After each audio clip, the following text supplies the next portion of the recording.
Edward Coristine, a 19-year-old DOGE person who was working in the administration, was walking a young woman to her car when he was approached in the 1400 block of Swan Street Northwest. Lawrence Cotton Powell is 19 years of age. He's now charged with robbery, first-degree robbery, for which he faces 15 years in prison. He also faces a charge of assault with intent to commit robbery and another 15 years. And robbery for Edward Coristine, 15 years. Assault with intent to commit robbery, another 15 years. And attempted carjacking, 5 years.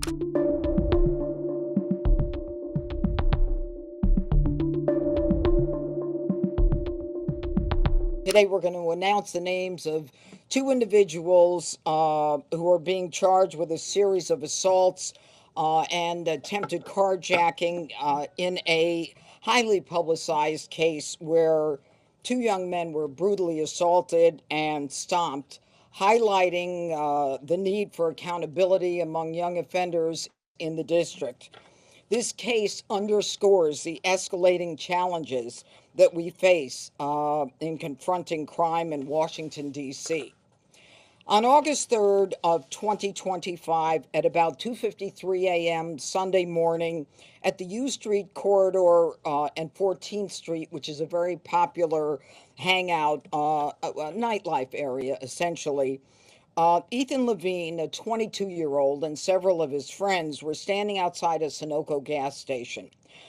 They were approached by a large group of teens, individuals who confronted them and began to assault them. Today, we are announcing that Lawrence Cotton Powell, who is 19 years of age, along with Anthony Taylor, who is 18 years of age, are now charged with assaulting Levine. Cotton Powell was stomping on Levine's head, as you can see in this poster to my left. Levine was able to get up momentarily, but the crowd chased him and got him down again. They continued to attack Levine while he was on the ground, and then proceeded to rob him of his sneakers and his watch.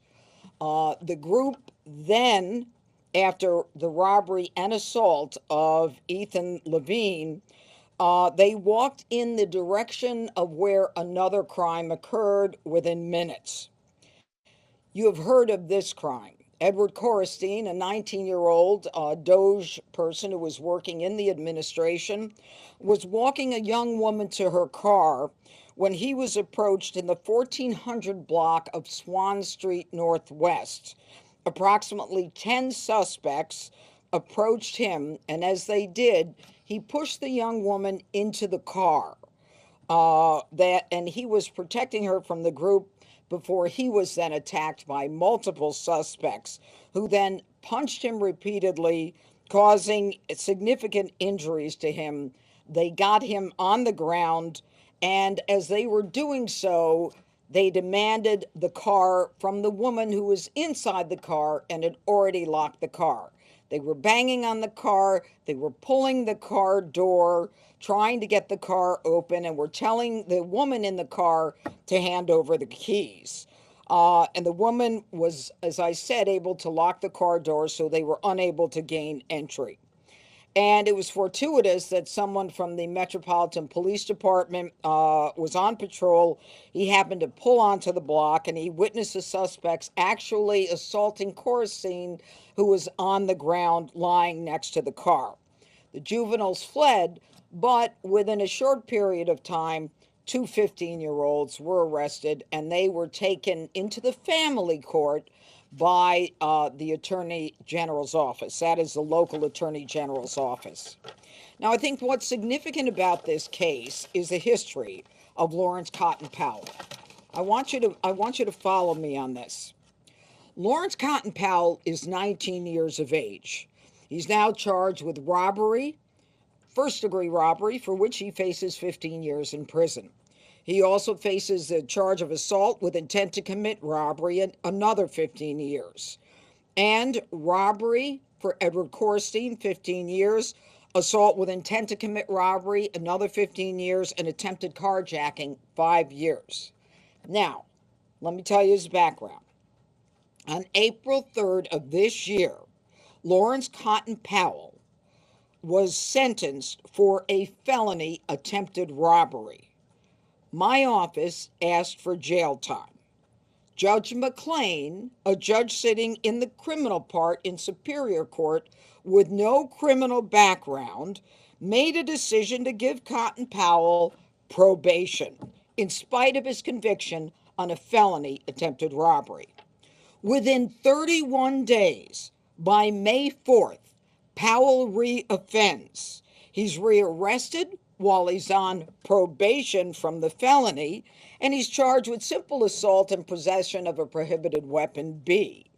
On May 4th, my office asked that probation be revoked. But on May 16th, that same Judge McLean comes back and releases Cotton Powell and tells him basically, be a good boy. On July 24th, he is sentenced to one of the two misdemeanors that he's charged with. Again, my office asked for jail time after he victimized yet another person. And on July 25th, another judge suspends his sentence and decides that he should be on probation. So after a felony of attempted robbery conviction, after a violation of probation, after a second crime, after a second conviction, after no compliance with C. Sosa, the judges say do better and they let him go. And guess what? Within 10 days, he's at it again with Ethan Levine and Edward Coristine. Now, the co-defendant in this case is an individual by the name of Anthony Taylor. He charged also with the same arrest. He is with the same crimes. He is from Maryland. He is 18 years old. We are unaware of any history as it relates to him. I want to thank the Metropolitan Police Department. I want to thank the fact that this department went above and beyond and worked incredibly hard with the little evidence that we had to identify two of the perpetrators that we're going to be able to prosecute in criminal court. And I want to mention and thank the chief, and I also want to thank Mayor Bowser for her assistance in helping us. This is a coordinated effort by all of us. I also want to thank the marshals who are here, and they'll be speaking to you in a minute. But I again urge the D.C. Council to reconsider those trilogy of laws that allow Washington, D.C. to allow these young people to go out and victimize, re-victimize, and keep re-victimizing and putting the safety of the citizens who live, work, and visit here at risk. And I ask them to stand up finally and send a clear message, because the people of this district deserve no less than safety.